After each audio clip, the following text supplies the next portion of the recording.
Hello student, આજના લેક્ચરની અંદર આપણે જોવાના છીએ ચેપ્ટર નંબર 10 હેલો આલ્કેન હેલો એરીનની અંદર ગુજકેટ એક્ઝામની અંદર પૂછાયેલા પ્રશ્નો સંપૂર્ણ સોલ્યુશન સાથે. તેની પીડીએફ કોપી જે છે એ પણ તમને મળી જશે, જેની લિંક જે છે ડિસ્ક્રિપ્શનમાં ઓલરેડી મૂકેલી છે. તો સ્ટાર્ટ કરીએ છીએ આપણે આજનો લેક્ચર.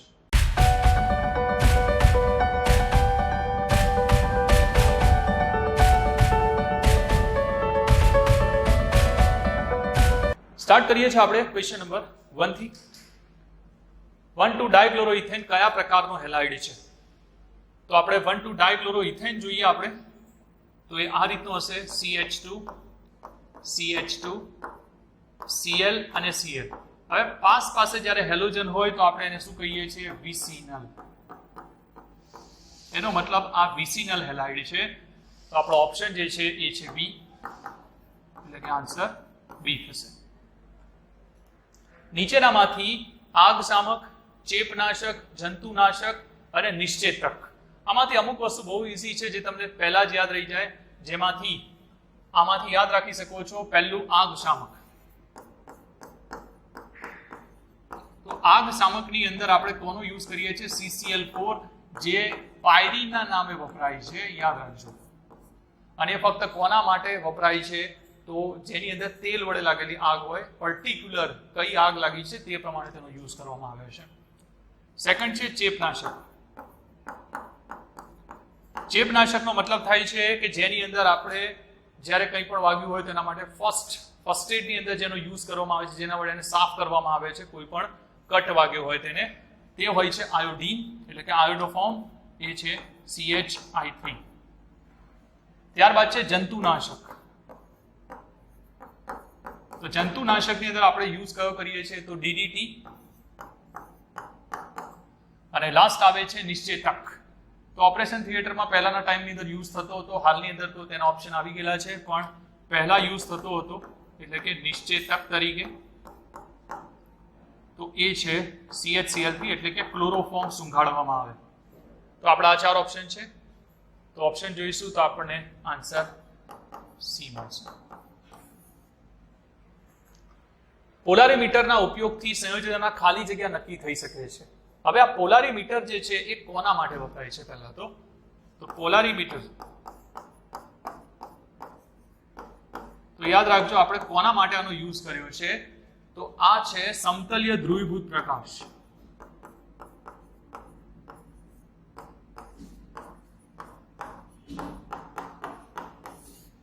ત્યાં આપણે શું ચેક કરતા હતા? કોણાવર્તન. અને કોણાવર્તનની અંદર લેફ્ટ અને રાઈટને આધારે આપણને બે વસ્તુ મળે, એ છે ડેક્સ્ટ્રો અને એક છે લીવો. તો ઓપ્શન આવી જશે આપણો ડી અને એલ, સ્મોલ ડીએલ વિન્યાસ, એટલે કે આન્સર બી. 2,2,2 ડાયની જગ્યાએ અહીંયા ટ્રાયક્લોરોઇથેનોલ છે, કારણ કે 3 વાર 2 આવે છે. અને કેલ્શિયમ હાઇડ્રોક્સાઇડ સાથેની પ્રક્રિયા.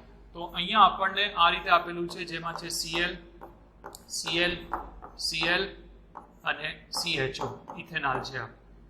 તો આ જે લીધું છે CCl3 CHO, આને કહેવાય છે ક્લોરલ. યાદ રાખી શકીએ છીએ આપણે, આને કહેવાય છે ક્લોરલ. અને એની પ્રક્રિયા થાય છે CaOH2 સાથે. NCERT-માં ક્યાં આની રિએક્શન જોવા નથી મળતી, પણ પૂછાય છે. તો આમાંથી શું બની જાય છે? તો આમાંથી નીકળી જશે CHCl3. એટલે અહીંયા સીધું યાદ રાખી લો કે આમાંથી CHCl3 જ નીકળી જશે બહાર, અને આપણને મળી જશે ક્લોરોફોર્મ. એટલે કે આ ક્લોરોફોર્મની બનાવટ છે. ક્લિયર?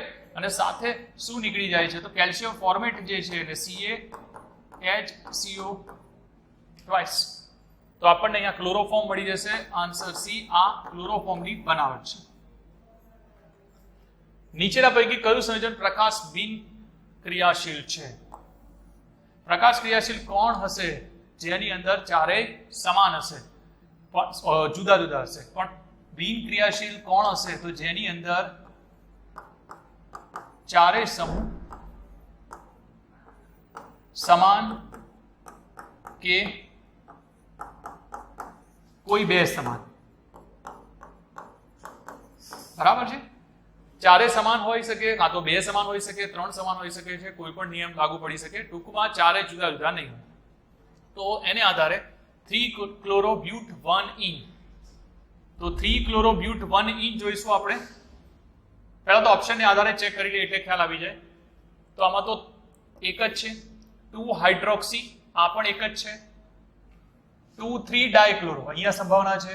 2 2 ડાયક્લોરો અહીંયા પણ સંભાવના છે. હવે જો અહીંયા આ બે ઓપ્શનની અંદરથી સંભાવના વધુ છે કારણ કે ડાય આવી ગયા છે, મતલબ કે બે સમાન સમૂહ તો ત્યાં છે જ. તો હવે 1 2 3 4 એમાં 2 3 ડાયક્લોરો એટલે Cl અહીંયા છે ને અહીંયા છે, અને બીજું છે 2 2 ડાયક્લોરો. તો આની અંદર જુઓ Cl અહીંયા છે અને Cl અહીંયા છે. તો હવે તમે જોઈ શકો છો આના માટે બે સેમ થઈ ગયા, અને અહીંયા તો CH2 CH3 જશે એટલે આ પણ સમાન જ છે. તો એનો મતલબ આ ઓપ્શન જે છે આપણો એ છે બિન પ્રકાશ ક્રિયાશીલ. તો આપણો આન્સર શું આવશે અહીંયા? તો ડી આવશે. નીચેના પૈકી કયું એલાઇલિક હેલાઇડ નથી? તો પહેલા એલાઇલિક કયું હોય છે? તો CH2 double bond CH CH2X આ છે એલાઇલિક. યાદ રાખો હેલોજનનો કાર્બન sp3 હોવો જોઈએ, તેની બાજુવાળો sp2 હોવો જોઈએ. તો હવે આપણે અહીંયા જોઈ લઈએ કયા એવા છે. તો 3 ક્લોરોસાયક્લોહેક્સા 1 ઇન, સેકન્ડ છે 1 ક્લોરોબ્યુટ 1 ઇન, 3 ક્લોરોપ્રોપ 1 ઇન. તો આપણે બંધારણને આધારે જોઈ લઈશું તો સરળતાથી ખ્યાલ આવી જશે. તો પહેલું લઈ લઈએ આપણે. આપણને કીધું છે 3 ક્લોરોસાયક્લોહેક્સ 1 ઇન. તો અહીંયા છે ડબલ બોન્ડ, તો 1 2 અને 3, તો 3 ક્લોરો અહીંયા છે. તો આ જોઈ શકો છો તમે ડબલ બોન્ડ, સિંગલ બોન્ડ અને Cl. 1 ક્લોરોબ્યુટ 1 ઇન, તો અહીંયા 1 ક્લોરો એટલે Cl અહીંયા છે, અને અહીંયા કીધું છે આપણને બ્યુટ 1 ઇન એટલે ડબલ બોન્ડ બી અહીંયા છે. તો જુઓ ડબલ બોન્ડ અને Cl એક જ જગ્યાએ આવી ગયું છે. 1 ક્લોરોબ્યુટ 2 ઇન, તો અહીંયા 1 ક્લોરો અને બ્યુટ 2 ઇન છે. તો હવે આ બંધારણ જો આના જેવું જ છે. અને 3 ક્લોરો પ્રોપ 1 ઇન, તો 3 ક્લોરો પ્રોપ 1 ઇન, તો આ પણ જુઓ તો આ એલાઇલિક છે, આ પણ એલાઇલિક છે, આ પણ એલાઇલિક છે. આમાં જો ડબલ બોન્ડ અને Cl જોડે આવી ગયા તો આ નથી. તો એનો મતલબ કયો? 1 ક્લોરોબ્યુટ 1 ઇન. તો આન્સર આપણો બી છે. નીચેના પૈકી કયા સંયોજનનું પ્રકાશીય ક્લોરિનેશન કરતા માત્ર એક જ મોનોક્લોરો વ્યુત્પન્ન મળે? એક જ મોનોક્લોરો વ્યુત્પન્ન મળવા માટે કાર્બનની આજુબાજુ સમાન સમૂહ હોવા જોઈએ, બધા સેમ જ હોવા જોઈએ. કોઈ પણ જગ્યાએ મૂકો નિપજ એક જ મળે. આઇસોપેન્ટેન આ શક્ય નથી, 2 ડિગ્રી છે, અને એની અંદર 1 ડિગ્રી અને 2 ડિગ્રી એમ બે પ્રકારના કાર્બન હશે. એન પેન્ટેન તો આમાં પણ એવું હશે, 1 ડિગ્રી અને 2 ડિગ્રી એમ બંને પ્રકારના હશે, આમાં બી હશે. અને નિયોપેન્ટેન, તો નિયોપેન્ટેન ની અંદર તમે જો બધા સેમ હશે. કેમ? કે નિયો ની અંદર આજુબાજુ બધા સમૂહ સેમ હશે, જોઈ શકો છો આ રીતે. તો આ બધા CH3 સેમ છે. હવે અહીંયા Cl મૂકો, અહીંયા મૂકો, અહીંયા મૂકો, અહીંયા મૂકો, કોઈ ફરક નહીં પડે, બધા માટે સેમ જ આવવાનું છે, ખાલી એક જ મળવાનું છે, એ છે 3 ડિગ્રી.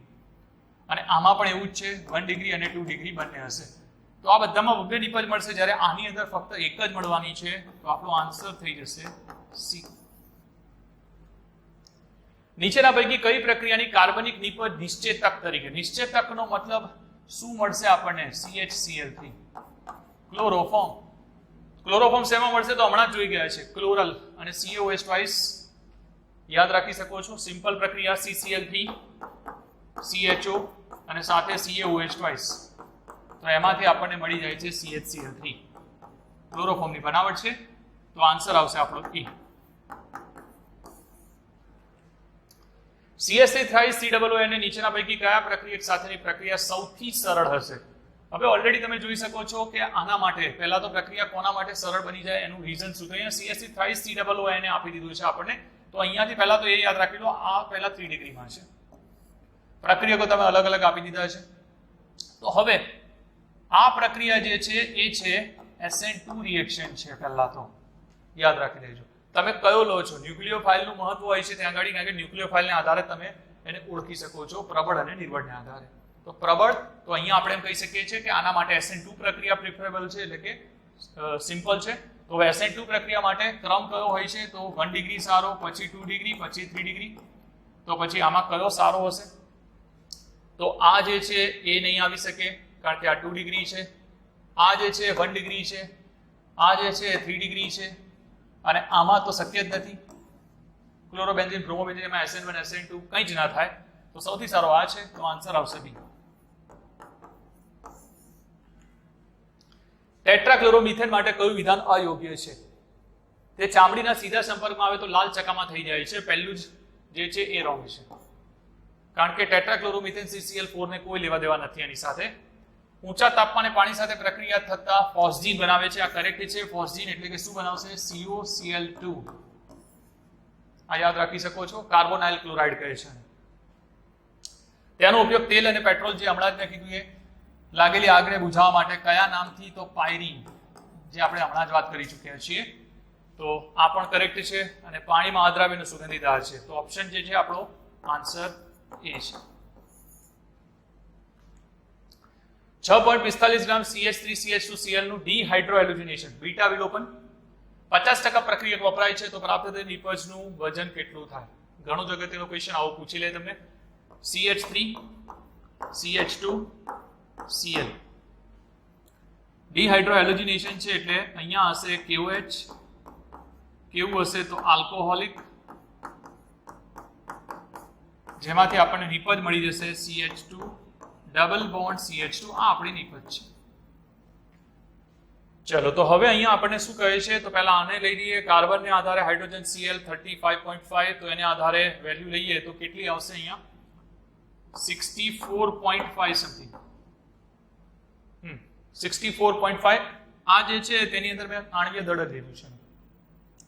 અને CH2 double bond CH2 carbon 24 28, એટલે આ છે 28. તો 64.5 છે ત્યારે કેટલું છે? 28 છે. તો પછી 6.45 ગ્રામ હોય ત્યારે કેટલું? તો સિમ્પલ છે, કેટલું આવી જશે? 2.8.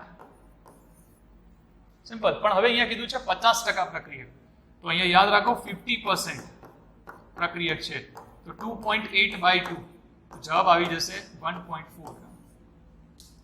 1.4 ગ્રામ એટલે આન્સર આપણો સી છે. નીચેનામાંથી કયું એલાઇલિક હેલાઇડ છે? ફરી પાછો આવ્યો એલાઇલિક હેલાઇડનો જ question. CH2 double bond CH CH2X. આ એલાઇલિક છે. એલાઇલિક હેલાઇડ તો પહેલું જે છે એ છે બેન્ઝાઇલ ક્લોરાઇડ, શક્ય નથી, CH2Cl. અને પહેલા એટલું યાદ રાખો ડબલ બોન્ડ છે, બસ. સૌથી આસાન રીત તો આ છે. આમાં નથી ડબલ બોન્ડ, સેકન્ડમાં બી નથી, 1 બ્રોમો ઇથાઇલ બેન્ઝીનમાં બી નથી. આમાં જો 1 ઇન દેખાય છે, જો ઇન વાળા 2-3 હોય તો ચેક કરવા જવાનું, નહીં તો ચેક કરવાની જરૂર નથી. આ જ છે, કારણ કે ડબલ બોન્ડ તો હશે જ. તો આપણો આન્સર છે ડી. નીચે આપેલ પ્રક્રિયાનું નામ શું છે? સિમ્પલ. NaI acetone. કઈ પ્રક્રિયા છે? ફિંકલસ્ટેઇન. સિમ્પલ. તો આન્સર છે સી. કયા પ્રકારની હોય છે હું કહી ચૂક્યો છું. SN2 પ્રકારની પ્રક્રિયા છે આ, કારણ કે એસિટોન જે છે કેવો હોય છે? અધ્રુવીય દ્રાવક. આપેલ સંયોજનનું IUPAC નામકરણ. તો IUPAC નામકરણની અંદર કયું આવશે આની અંદર? તો આપણને અહીંયા આપી દીધું છે, જુઓ અહીંયા 1 2 3 અને 4 4 કાર્બન છે. નંબરિંગ ક્યાંથી કરીશું તે મહત્વનું છે. હવે તો આપણે અહીંયાથી જોઈએ તો ક્લોરીન 1 નંબર ઉપર છે, 1 2 અને 1 2 બંને બાજુથી આલ્કીને તો સેમ નંબર મળી રહ્યો છે, તો હું અહીંયાથી આપી દઉં છું 1 2 3 અને 4. તો અહીંયા આવી જશે 1 ક્લોરો, એટલે 1 ક્લોરો વાળા મને 2 જોવા મળી રહ્યા છે. 4 છે તો બ્યુટ, બ્યુટ 2 ઇન, એટલે આપણો આન્સર છે એ છે. દ્વિઆણ્વીય કેન્દ્રભાગી વિસ્થાપન પ્રક્રિયા SN2 પ્રક્રિયા માટે નીચેનામાંથી કયું વિધાન ખોટું છે? દ્વિતીય ક્રમની પ્રક્રિયા છે, યસ SN2 છે. SN2 પ્રક્રિયામાં પ્રક્રિયક કારકનું અસમ વિભાજન થતું નથી, સાચી વાત છે. એટલા માટે તો ત્યાં કાર્બોકેટાયન નથી બનતું. SN2 પ્રક્રિયાનો વેગ પ્રક્રિયાકારક અને કેન્દ્રભાગી પ્રક્રિયક બંનેની સાંદ્રતા ઉપર ફક્ત આની ઉપર આધાર રાખી શકે છે, આની ઉપર નહીં. એનો મતલબ આ જે છે એ ખોટું છે, તો ખોટું વિધાન પસંદ કરીશું તો આન્સર આવશે સી. કોષ્ટકમાં કોઈ એક પ્રક્રિયાનો પ્રાયોગિક પરિણામ આપેલા છે, તે પરથી પ્રક્રિયાની પ્રક્રિયા વિધિ નક્કી કરો. તો અહીંયા તમે જો પ્રક્રિયાકારકને આધારે 0.1 છે, 0.2 છે, 0.1 છે, 0.2 છે. તો પ્રક્રિયાકારક આપ્યો છે, ન્યુક્લિયોફાઇલ બી આપી દીધો છે. તો અહીંયા છે 1.2, ક્લિયર? પછી જેવું અહીંયા 0.2 કર્યું છે અહીંયા, એટલે આ થઈ જાય 2.4. હવે અહીંયા જો ફરક આનાથી પડી રહ્યો છે પ્રક્રિયાકારકના લીધે, તો હવે એને આધારે જ તમે સીધું યાદ રાખી શકો છો કે પ્રક્રિયાકારક અને કોઈ એક જ લાગુ પડે. કહેવાનો મતલબ કોઈ એકને આધારે, પ્રક્રિયાકારકને જ આધારે, એની જ સાંદ્રતાને આધારે. તો એનો મતલબ એ પ્રક્રિયા કઈ છે? તો SN2 છે. તો આન્સર છે આપણો C. નીચેનામાંથી શ્વાર્ટ્ઝ પ્રક્રિયા કઈ છે? પહેલી રિએક્શન કઈ છે? તો પહેલી ફિંકલસ્ટીન છે. ફ્લોરાઇડ માટે તો આપણે જાણીએ છીએ ફ્લોરાઇડ માટે જ છે. તો ફ્લોરાઇડ માટે કઈ હોય છે? શ્વાર્ટ્ઝ પ્રક્રિયા હોય છે. તો આન્સર થશે એ છે B. ક્લિયર?